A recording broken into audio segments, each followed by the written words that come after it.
ঈদুল আজহা উপলক্ষে মুক্তি পেয়েছে রায়হান রাফি পরিচালিত ও শাকিব খান অভিনীত তুফান। ছবিটি দেশের ১৩০টি প্রেক্ষাগৃহে মুক্তি পেয়েছে। ছবিটি ঘিরে দর্শকদের মধ্যেই আগ্রহ দেখা যাচ্ছে। এবার এই ছবি উৎসবের মধ্যেই প্রকাশ করা হলো তার আরেক ছবি দরদের টিজার। বলিউড অভিনেত্রী সোনাল চৌহানের সঙ্গে রোমাঞ্চ দিয়ে টিজার শুরু হলেও কেউ আন্দাজ করতে পারেনি এরপর কতটা ভয়ঙ্কর হয়ে ধরা দেবেন শাকিব খান। প্রতিটি অ্যাকশন দৃশ্যের সঙ্গে শাকিবের রক্ত নিয়ে খেলা। দরদ সিনেমাটি পরিচালনা করেছেন তরুণ নির্মাতা অনন্য মামুন। গত সোমবার অর্থাৎ ১৭ জুন দুপুরেই তিনি টিজার প্রকাশের ঘোষণা দেন। সঙ্গে ফেসবুকে লেখেন, যাদের হার্ট দুর্বল তারা দয়া করে এই দরদের টিজার দেখবেন না। ১ মিনিট ২৪ সেকেন্ডের টিজারটিতে যেন এরই প্রমাণ মিলেছে। নির্মাতা অনন্য মামুন গত দুদিন ধরে দরদের ঝলক আসার ইঙ্গিত দিচ্ছিলেন তিনি।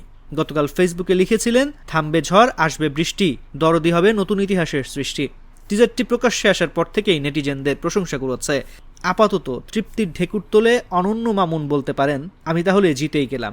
টিজার প্রকাশ করার আগে সিনেমাটির প্রসঙ্গে নির্মাতা অনন্য মামুন সংবাদ মাধ্যমকে জানিয়েছেন, চলতি বছরের সেপ্টেম্বরের প্রথম সপ্তাহে মুক্তি পাবে দরদ। সিনেমায় শাকিব খানের সঙ্গে জুটি বেঁধে অভিনয় করেছেন বলিউডের সোনাল চৌহান।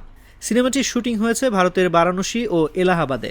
শাকিব সোনাল ছাড়াও আর অভিনয় করেছেন পায়েল সরকার, বিশ্বজিৎ চক্রবর্তী, রাজেশ শর্মা, এলিনা শাম্মী, ইমতুর আতিশ, রাহুল দেব, অলোক জৈন, সাফা মারিয়া, জেসিফা ইসলাম প্রমুখ।